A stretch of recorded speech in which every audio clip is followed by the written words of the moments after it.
Algumas coisas me impactaram muito na minha viagem para o Rio. Não para o Rio, né? No Rio eu fiquei lá na rodoviária e fui naqueles 2 hotéis que acabei não ficando, né? Só. Mas a minha viagem a Cabo Frio me impactou muito porque, conforme eu andava assim pela cidade, eu ia percebendo que eu conhecia aquela cidade. Eu já estive já em Cabo Frio há muitos anos, né? Quando eu tinha 20 anos, na época que eu morei no Rio, eu fui a Cabo Frio mesmo. Eu fui a trabalho até. Trabalho, era trabalho, né? Eu estava lá com uma equipe lá que iria vender obras assim de arte que estavam sendo impressas em tela. Era uma coisa nova na época, tá? Então eram obras famosas até, a gente estava lá, era uma série de garotas bonitas, todas por volta dessa idade mesmo. No fim eu fiquei achando que era uma coisa de prostituição aquilo, sabe? Porque as garotas lá ficavam com os coroas que estavam lá. Enfim, era uma coisa assim. Mas eu não participei de nada disso, né? Pelo contrário, no fim, o chefe lá, acho que ele sacou que eu não ia querer nada daquilo e ele ficou dizendo para todo mundo que eu era a filha dele. Mas, bom, eu estive naquela época, naqueles dias lá, eu estive na praia de Cabo Frio. Eu não consigo lembrar, sinceramente, assim, de quando eu estive lá, da praia como ela era realmente. O que eu lembro da praia é assim, eu sentada numa areia branca, bem branca, sabe, linda assim, e com o mar verde, bem verde, e de repente passou 4 cavalos brancos assim correndo no mar. Foi a coisa mais linda do mundo e eu não fotografei, lógico, porque a gente não tinha naquela época assim, né? Nem celular, nem câmera também, não era uma coisa fácil, né? Mas foi uma imagem muito impactante para mim. Então, o que eu lembro de Cabo Frio é isso. Eu caminhei também naquela areia branca e tal. Eu lembro disso. Lembro da casa que eu fiquei lá. Lembro dos restaurantes que nós almoçamos lá. Lembro também de um tipo de hotel que a gente ficou lá. Lembro das minhas colegas. Uma colega que era muito parecida com a Xuxa, por sinal. Ela era da Bahia. Ela era mais nova que eu. Não, ela era um ano mais velha que eu e ela tinha filha já. Uma filha de 3 anos, parece. E eu lembro também dos restaurantes, né? Como eu falei, era aqueles que parecia navio, assim, né? Eu era dentro do navio, nem me lembro. Era uma coisa muito bacana, assim. Eu lembro disso. Um clube também que nós fomos lá. Parece que era Costa Azul, o clube, alguma coisa assim. Lembro daquele coroa lá dando em cima de mim. Nada a ver, né? E daí no dia seguinte eu lembro que essa minha colega, que era parecida com a Xuxa, que ficou com ele lá. Quer dizer, que era uma coisa de prostituição mesmo, né? Eu não fiquei, mas ela ficou. E lembro do filho dele me levando numa discoteca lá de noite. E aí ele foi me levar para casa, só que ele pegou e foi lá para Arraial do Cabo. Se eu não me engano, foi isso, né? Ou não, eu não me lembro. Mas eu conheci também Arraial do Cabo. Eu sei que ele me levou. Ele foi para uma praia, talvez não fosse Arraial do Cabo, né? Eu não me lembro, sinceramente não lembro. Eu sei que nós fomos de madrugada, a gente estava numa praia e o cara veio querer, né? Me agarrar, imagina. E não tinha nada a ver, porque para mim ele era amiguinho que eu tinha encontrado lá, né? Eu sei que eu recusei, nossa, teve briga corporal, assim. O cara rasgou meu vestido, eu unhei ele, eu acho. Eu sei que tinha sangue. No fim eu saí de lá, um vestido azul que eu tinha, longo assim, que tinha umas alcinhas de lantejola. Tava tudo rasgado e sangue, né? E ele me botou pra fora do carro, assim, sabe? Mandou sair do carro ali de madrugada. Eu saí do carro e ele veio, acendeu aquele farol e veio pra passar em cima de mim com o carro. Só que ele não passou. Ele desistiu. Ele fez um cavalo de pau ali, ele foi embora. E me deixou na areia lá. Era de madrugada, como eu falei, né? Mas nem 4 da manhã. Aí eu lembro que eu fui andando, assim, naquela areia. Até encontrar uma luz ao longe, no fim era tipo um prédio, assim. Bom, aquela noite, esse outro hora eu conto, porque aconteceu tanta coisa horrível, assim, né? Mas que eu consegui escapar de tudo que aconteceu. Mas e agora, quando eu fui para Cabo Frio? Então, quer dizer, eu não fiquei naquela época andando, assim, pelas ruas, né? Caminhando. Então, dessa vez eu fiquei caminhando nas ruas. E o que me veio, assim, é que cada coisa daquela eu conhecia, cada lugar daquele onde eu estive eu conhecia, mas eu conhecia tão bem. E aquelas pessoas todas que estavam lá eu conhecia também. Olha, quando eu cheguei na praia, quando realmente eu cheguei na praia, porque da onde eu estava, que eu saí lá da rodoviária, né? E fui caminhando. Eu podia ter pego um ônibus, realmente, passou vários ali. Não é como aqui em Pontal que não tem ônibus, não.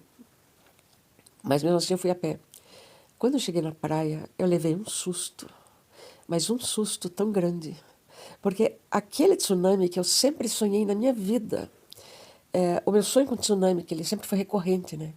Ele sempre acontece na mesma praia. É incrível isso. Às vezes eu estou num cenário diferente, eu estou num prédio.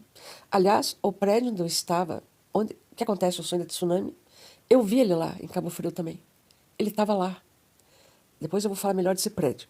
Eu sei que eu cheguei na praia, eu olhei aquela praia e pensei, meu Deus, essa é a praia do tsunami. E era simplesmente o meu sonho. Mas veja, eu estava ali no início da praia, porque antes de chegar na praia, ali em Cabo Frio, tem tipo uma, não sei se é lagoa que chama, o que que é, onde tem os barcos, né? É muito bonita essa parte, assim, é grande também. Parece até que é maior que a praia, sabe? Tem, antes disso tem uma igreja, eu queria ter estado naquela igreja, talvez eu conseguisse até dormir naquela igreja, sabe? É a pena que eu não fui. Tem em cima do morro, assim, da igreja, tem uma outra igrejinha, muito bonito aquilo, eu queria visitar aquele lugar lá. Mas não deu tempo, né? Aí eu passei por toda aquela lagoa que tinha os barcos lá, até que eu cheguei na praia. Olha, a praia logo no início, ela parece meio redonda, assim, sabe? Ela não é grande, igual as praias daqui, pelo menos foi o que me pareceu, né? E ela tem, tipo, uma murada, assim, que você... Pra você chegar na praia, tem... Olha, se você não prestar atenção onde você está, você pode levar o maior tombo da tua vida. E é longo, assim, é grande o buraco ali, sabe? Até a areia, né? Você vai cair na areia, mas é grande. Então você tem que prestar atenção, descer pela escada, né? Porque não tem uma grade, assim, uma murada, né, para proteger. Imagina a criança ali, né? Que perigo que é. Aí eu desci ali na praia. Gente, a cor do mar é a cor do tsunami. Só que o tsunami do meu sonho, ele nunca se dá num horário como aquele que eu tava lá, que era de manhã, né, no final da manhã. É tão longe aquela praia que eu saí da rodoviária, estava amanhecendo o dia quando eu saí, sabe? O céu estava, né, amanhecendo. E quando eu cheguei na praia, era mais de 10 horas da tarde, da manhã. Olha quanto eu andei, como é longe aquele negócio. Mas foi a coisa mais linda. Eu olhei aquele mar e eu fiquei com medo. A primeira coisa que eu senti foi medo, porque era o mar do meu tsunami. Quantas vezes, justamente, porque daí o sonho a gente já meio que transforma, né? Então, aquela murada no meu sonho, muitas vezes ela se transformou num muro mesmo. Então, atrás daquele muro é que estava o mar, e eu não via o mar. Até que ele se erguia, né? Ele se ergue e ele se torna bem ameaçador, assim. Ele nunca me pegou nesses sonhos recorrentes, tá? Mas teve um último sonho. No último sonho ele me pegou. Mas nesses sonhos recorrentes ele nunca me pegou. Mas ele sempre foi muito ameaçador e ele tem uma luz. Essa luz é a luz do final da tarde. Pode ser a luz do amanhecer também.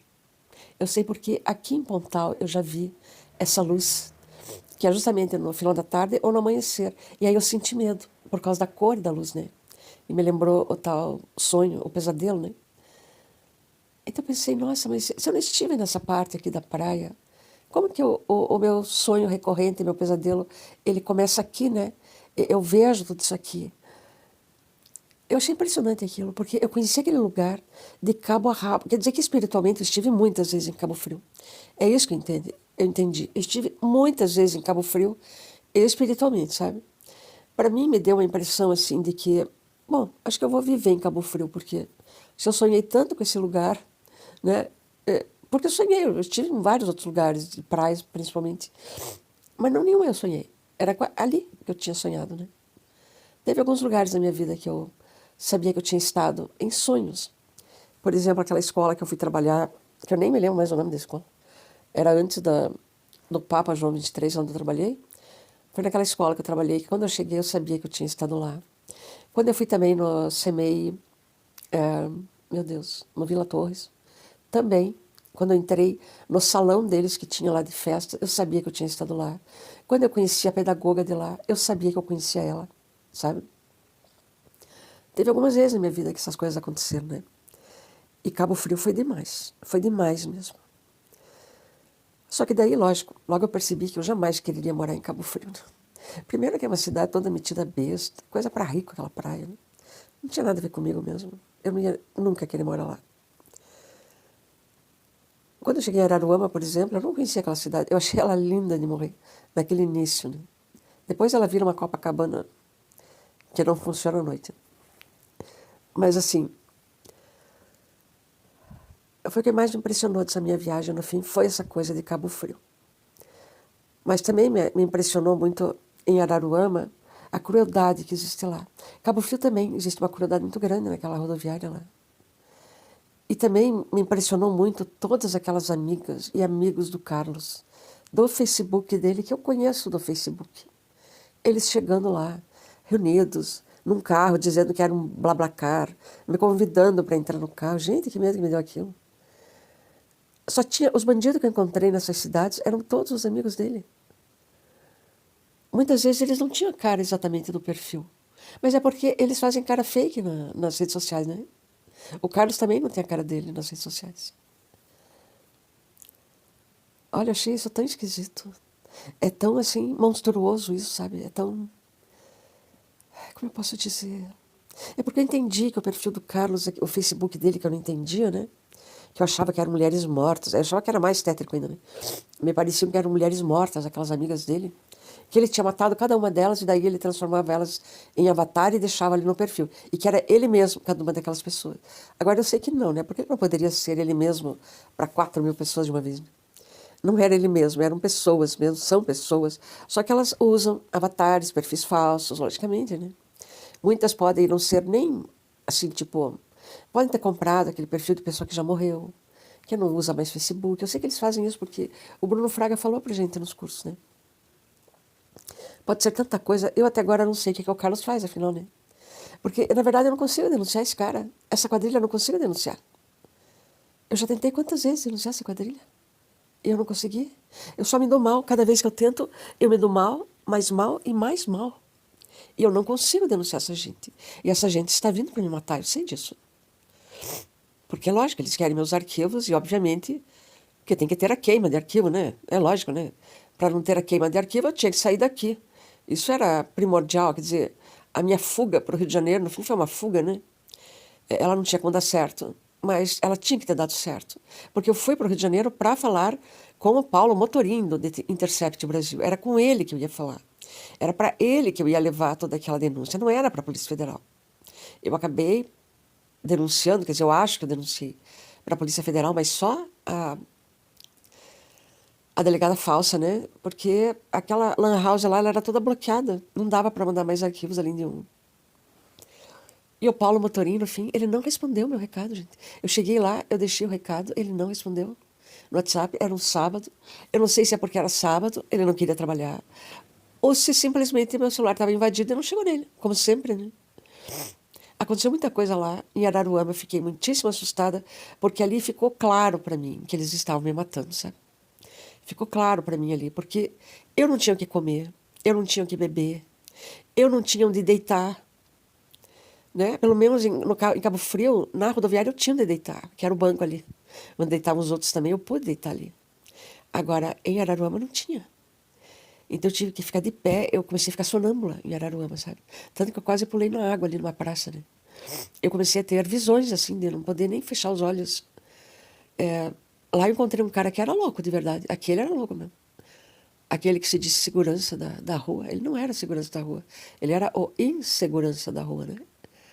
Um cara completamente maluco. Ele chegou para uma bichinha que tinha lá, que estava deitada num banco, e falou assim pro cara, como se ele fosse um soldado: Você levante daí, porque eu posso precisar de você a qualquer momento. Pô, quando ele falou aquilo para aquele cara, eu pensei: Esse cara é louco mesmo. E o cara da farmácia, que disseram que ele ficava 24 horas ali, não é que quando era 2 horas ele me sai dali? Ele fecha a farmácia? Gente, por quê? Era porque eu estava ali que ele fechou a farmácia, porque me disseram que era 24 horas. Eu comecei a perceber que toda aquela rua da rodoviária pertencia ao mesmo grupo. Era aquele grupo daquela empresa chamada 1001, de transporte. Todos os ônibus que saíam eram dessa empresa. Então não tinha para onde eu ir, porque aquela empresa decidiu que eu não ia sair dali. Sabe? Eu cheguei a ouvir o chefe deles, eu estava atrás dele, o cara não me viu, e ele estava falando ali com o cara do guichê. Essa Isabela, ela não vai sair daqui, foi isso que ele falou, que eu não ia pegar ônibus, não ia ter ônibus para mim. Mas como que não ia ter ônibus para mim se eu estava sem cartão? Já tinham roubado meu cartão. E que foi também essa quadrilha que fez isso, né? Os punguistas da quadrilha fizeram isso. Quando eu estava carregando meu celular lá no Rio. Então eu fiquei sem cartão. Não tinha como o Thiago ou qualquer outra pessoa me mandar dinheiro pelo cartão. Então eles tinham que me deixar usar aquela minha coisa da gratuidade que eu tenho para eu poder ir embora. Para eu poder ir lá para o Rio de Janeiro, pelo menos. Eles não queriam deixar a gente ir. E eu não tinha o que comer, eu não tinha o que beber, eu não tinha onde deitar, estava frio. Eles fecharam os banheiros, colocaram uma placa assim escrito alta tensão nos 2 banheiros e não abriram mais aqueles banheiros. Sabe? Eu cheguei a fazer xixi. Uma eu fiz na praia, eu fui na praia fazer xixi. Isso quando era cedo ainda, né? A outra foi já de madrugada, no fim eu fiquei ali com os moradores de rua, né? Fiquei do lado deles porque tinha aquele louco lá. Aquele louco estava me caçando ali. Ele conversou comigo mais cedo, dizendo que ele era segurança, e ao mesmo tempo ele me fez contar todo o problema que eu estava passando ali. Então ele sabia que eu ia ficar ali sozinha. Ele me falou que iam fechar tudo ali. E aí, eu fiquei lá com os moradores de rua, então. Eles estavam tudo deitados ali, mas eu não deitei, né? Eu fiquei de pé do lado deles e isso realmente bloqueou o louco. Ele não veio pra cima de mim. Ele ficou parado lá, olhando, não sabia o que fazer. Afinal de contas, eram 10 pessoas que estavam do meu lado. a maioria homens ali. E foi uma situação horrível, porque eu ia morrer de fome, gente. Eu não tinha o que comer, eu ia morrer de fome. Ninguém me dá comida, as pessoas não dão mais hoje em dia. Não adianta você pedir para alguém qualquer coisa, ninguém dá, porque está todo mundo louco no Brasil. No Rio de Janeiro as pessoas estão completamente loucas. Elas estão menos loucas aqui no Paraná, sabia? No Rio elas estão completamente nazificadas. Eu não sei o que aconteceu lá. Aquela quadra inteirinha que era daquela empresa de ônibus, ela também é da Hiperfarma, foi isso que eu saquei. Porque a farmácia que tinha bem na ponta, assim, que se chama Vende Mais, é uma farmácia da Hiperfarma. Eu tenho certeza que é. Eu acho que eu já vi cartaz disso em algum lugar. E porque do lado, assim, tinha dois cartazes.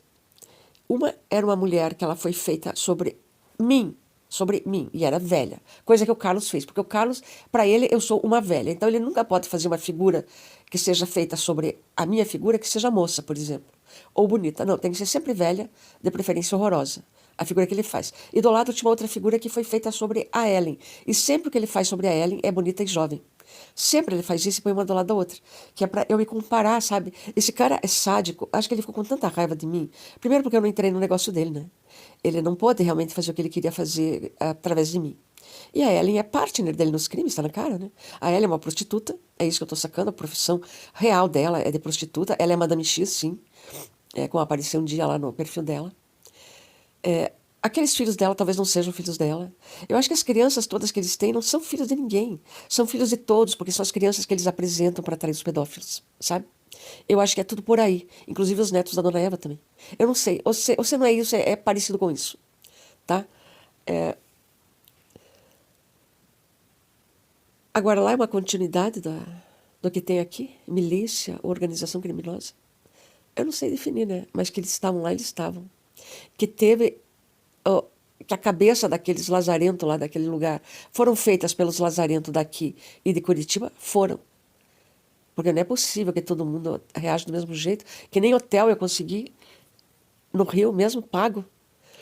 Ibis Hotel e Intercity Hotel estão dentro disso também, desse espectro. É assustador. É completamente assustador tudo isso, tá? E esses caras estão novamente querendo, eles estão ainda querendo vir aqui. Eles estão ainda me ameaçando, eu tinha que sair daqui. Eu tenho que sair dessa cidade, eu acho que eu estou com pneumonia, tá? Eu não tenho certeza, mas eu acho que estou com pneumonia, porque tá me doendo meu pulmão esquerdo aqui. Tá piorando essa coisa da minha respiração, né? Eu peguei uma baita de uma gripe. Eu não sou de pegar gripe, mas eu peguei. Também não é pra menos, né? E eu não sei se vou conseguir reagir sozinha a isso, não. Pode ser, mas pode ser que não, né? Se for pneumonia. Acho que não. Acho que amanhã eu vou ter que acabar indo no hospital, né? Eu não sei. O que será que vão fazer comigo no hospital, né? Porque quando eu tentei o suicídio pelo Carlos aqui, em Pontal, há 2 anos atrás, quando eu fui para o hospital, que foram fazer uma lavagem estomacal em mim, simplesmente o enfermeiro estava me esperando, todo feliz da vida, e lá ele ficou pegando meus peitos, enquanto eu estava com o cano enfiado, assim, sei lá do que eles enfiam o cano da gente aqui, né? Para você fazer a lavagem. E fiquei 3 horas com aquele negócio. Então eu não podia arrancar aquilo, pois eu não sei como é que funciona, né? Tinha que ficar suportando isso. Então vocês entendem quanto abuso que eu venho sofrendo há 2 anos, mas pelo menos 2 anos, quanto abuso, quanta coisa horrível desde que esse homem surgiu na minha vida. Porque um faz a cabeça do outro, ó, vá lá e abuse dela, vá lá e faça isso, vá lá e vá pra cima da neta dela, vá lá e vá pra cima da filha, vá pra cima do filho, e todos eles vão, porque eu tô vendo. Eu vejo no Instagram, eu nem entrei mais no Instagram, porque eu não quero mais ver, sabe? Eu pretendia ficar em paz aqui, mas quando eu vejo, o que acontece? Eles me mandam de volta uma Polícia Federal falsa. De volta, eles fizeram isso, gente. De volta, eles fizeram isso. Embora eles saibam que eu descobri isso, que eles tinham feito uma PF falsa, pois eles fizeram outra vez. Eu vou fazer agora o quê? Eu vou na Polícia Militar fazer um BO sobre isso? Vai adiantar ou eles já estão também com a cabeça totalmente feita sobre mim? Esse que é o lance que eu não sei, né?